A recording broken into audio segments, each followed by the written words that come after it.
right, ladies and gentlemen, this is a video that took a lot of thought and many days to think of what are my top 10 80s films.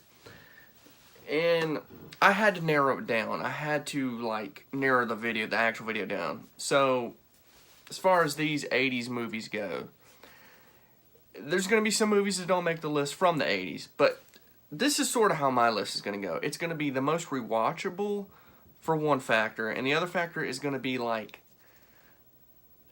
there's 80s movies, and then there's movies from the 80s. Example, Ghostbusters. That's an 80s movie. Raging Bull. That's a movie from the 80s. You know what I'm saying? Raging Bull, when I think Raging Bull, I don't think, oh, that's an 80s movie.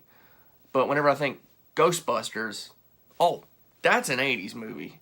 You know what I'm saying? So I'm kind of going to go off of that too. Because there's a lot of great films, like The Shining. Love The Shining, but I don't think 80s when I think of The Shining. You know what I'm saying? So, very difficult list. I'm sure you won't agree with everything. Maybe you'll have some of these on your list too. But I'm going to start it off at number 10. Here we go.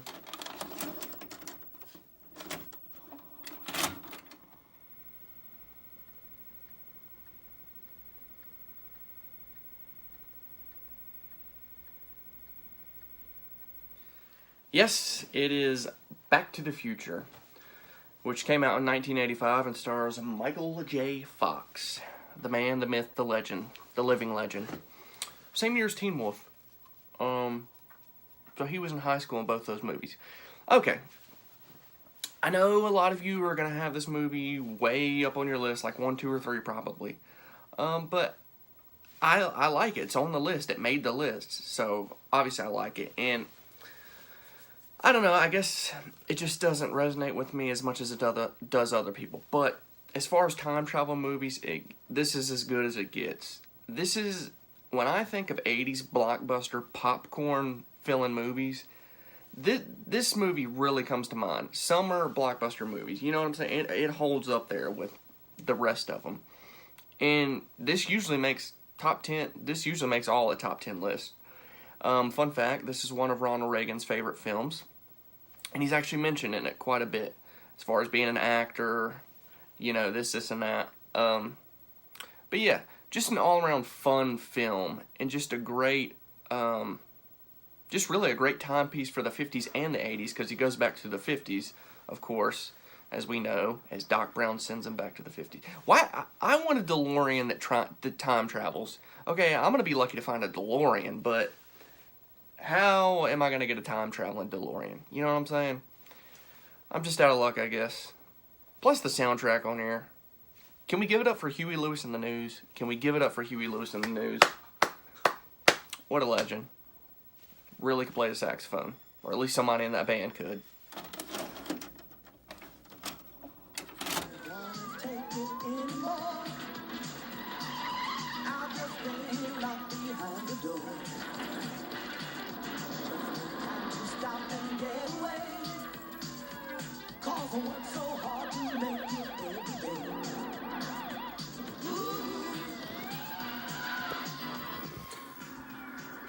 This intro, one of the best intros to any movie of all time. That's all I'm saying. Take my word for it.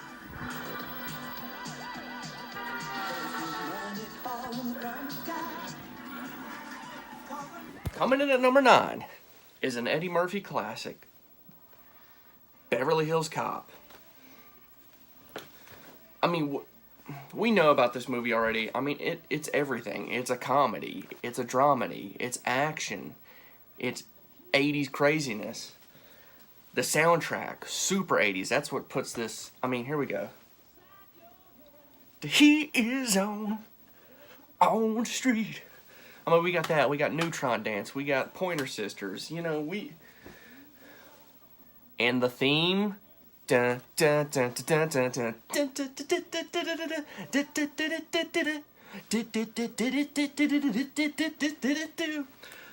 anybody knows how to play the synthesizer, can you teach me how to play that, and I will pay you a maximum. Okay. I need that in my life. But seriously, I mean, this is young Eddie Murphy, but Eddie Murphy started out in his prime. Do you know what I'm saying? I mean, he literally started out in his prime from SNL. I mean, he was a superstar there. Made hit at 48 Hours, Beverly Hills Cop, Trading Places, Coming to America. But this is the one that I think I like the best. Just because, I mean, you got Eddie Murphy, Judge Reinhold. I can't think of the other. Victor Maitland. Seriously, I mean, it's just about Eddie Murphy coming from Detroit. This tough Detroit cop going to hit Beverly Hills to on a case that he's not really supposed to go to, but it's a personal case, so he's going to take it on. And one thing leads to another, and he ends up doing some Eddie Murphy stuff. But as far as 80s Eddie Murphy, this is the one I'd go to, you know. So, check it out.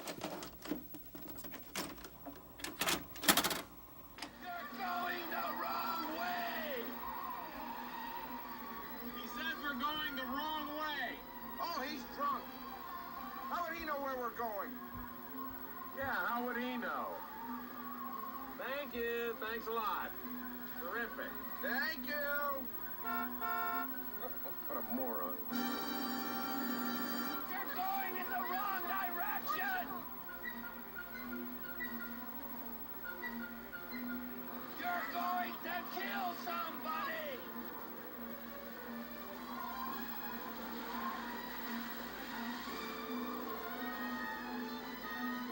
You're going the wrong way!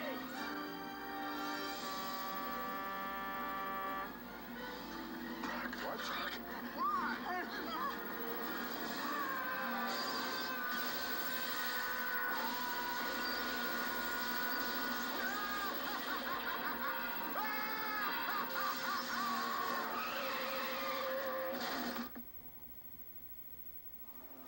Number 8.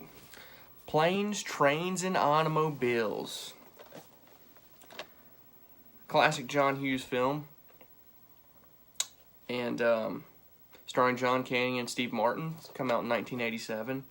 And it's one of the few Thanksgiving films out there, if we can even classify it as that. Basically, it just takes place around Thanksgiving. But this is the ultimate buddy road trip comedy. Like, it's even in the title, Planes, Trains, and Automobiles.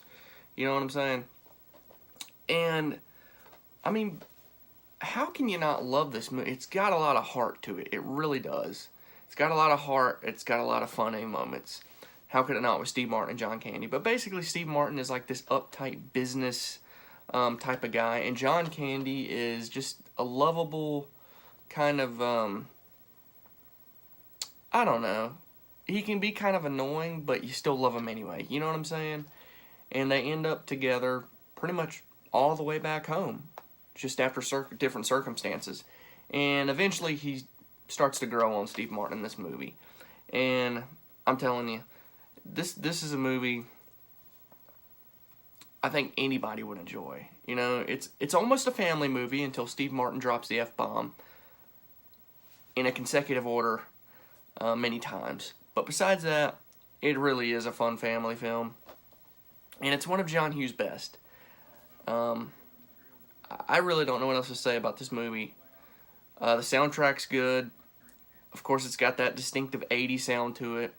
And Steve Martin, John Candy. Rest in peace, John Candy. I wish you could have made some more movies in your day, but you were gone too soon. So,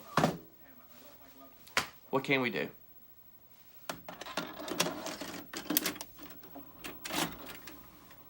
Number 6 is a movie that I own, but the VHS tape does not work for it. So, but it is The Terminator.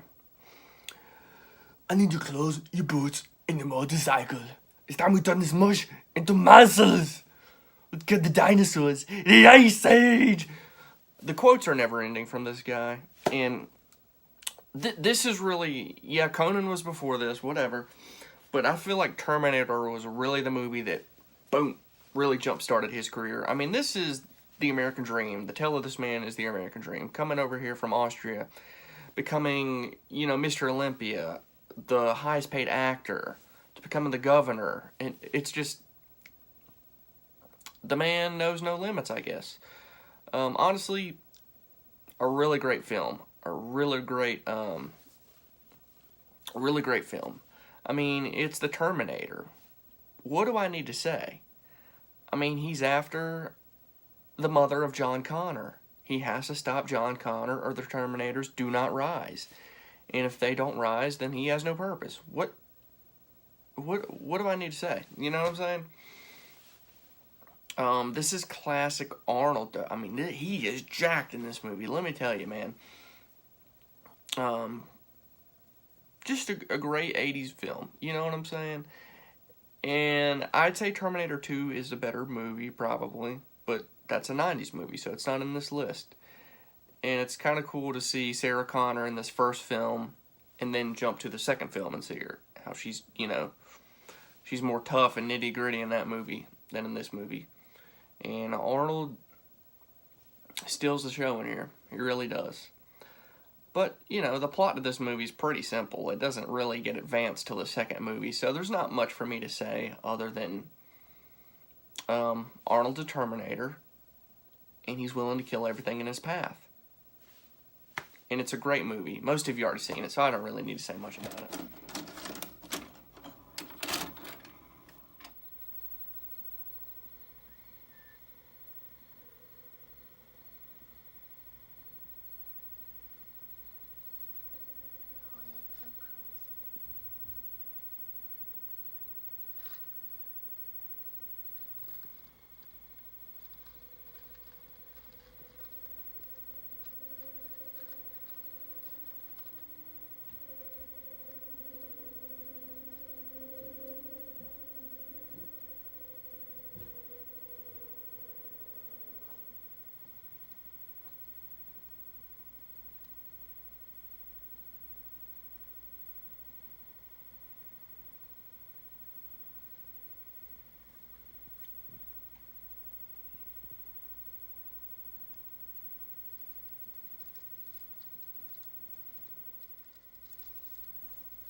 Coming in at number 5 is the Steven Spielberg classic from 1982, E.T. the Extraterrestrial.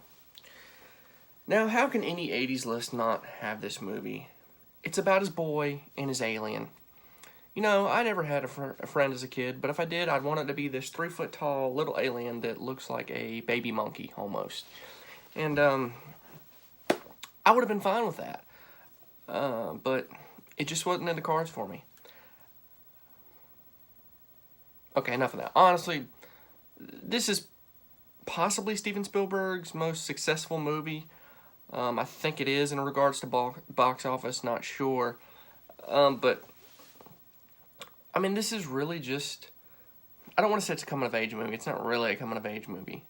But it's about the bond between this boy and this little alien that got lost from his alien people. They came here to Earth. They went away, and they forgot him. So, and this boy pretty much takes care of him. And he starts getting sick. And the boy has such a strong bond with him, the boy starts to get sick too. It's just...